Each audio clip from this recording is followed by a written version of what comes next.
Hello, my friend. I'm going to try to keep this video as fast as possible because it should just be a PSA and a story time with the PSA. The first PSA is about one thing I love with Fujifilm, and this is not a recommendation. Please hear me loudly say this. This is not a recommendation, but something I have found with cameras as it relates to the SD cards on them and the XH2S, in that case, the CFexpress Type B. I know that Fujifilm has a set list of cards that they recommend, and they are highly spec'd cards, and you know, UHS 2 SD cards are really expensive. And frankly, the PSA here and not recommendation is I continue to use my simple SanDisk UHS 1 cards that cost $30 to $40 for 128 gigabytes, and I just don't have problems. I don't know why that is, but even the largest files that I throw at that card can handle it. 400 megabits per second in all I, just fine. And the same thing with my CFexpress Type B cards in my XH2S. I can just seem to use whatever cards that I want to use, and it just goes. And so I'm not recommending this, but this is something I love about Fujifilm, is that whatever bottlenecking happens in other brand manufacturers' cameras that I've experienced in the past,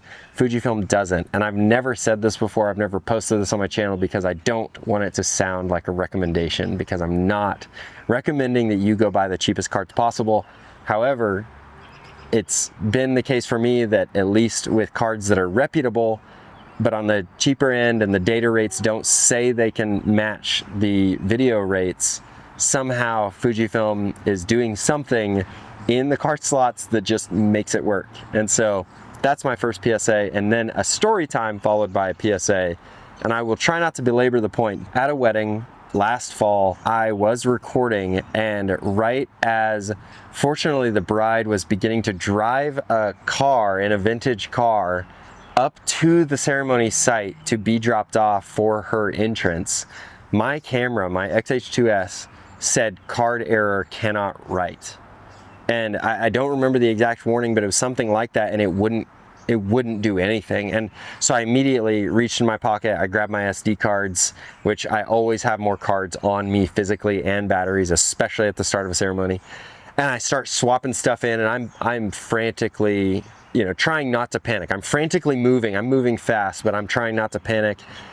And I can't get the cards in there. And I can't get the card error to go away, even though the cards are moving. I'm switching cards out, and I can't figure it out, and I'm freaking out.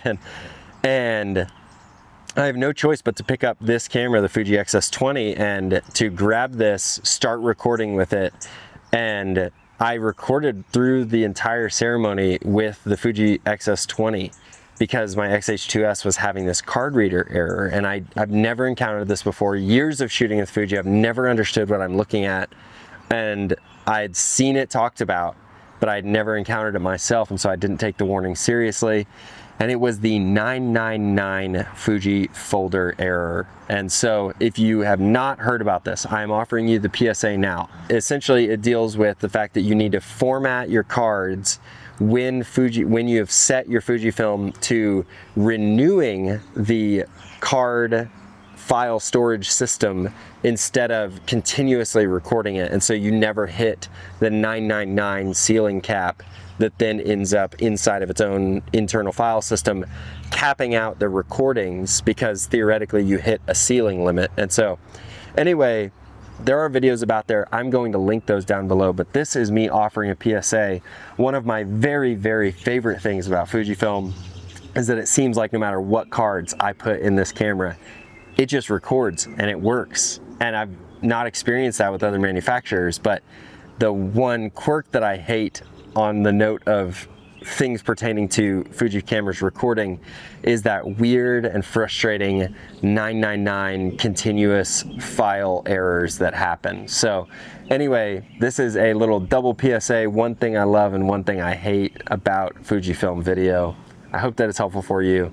Please take this PSA seriously. You do not want to be me on a wedding day, panicking. Even as a 10-year wedding professional, I've not encountered that before, and I was incredibly nerve-wracking. So take the PSA seriously. Go make sure that you have that set up. Make sure that your SD cards are working correctly. When you buy one, don't just buy the cheapest because I told you to. Not a recommendation, but when you buy one, make sure that it works with your camera. Run it through every single setting, every single mode that you can possibly think of.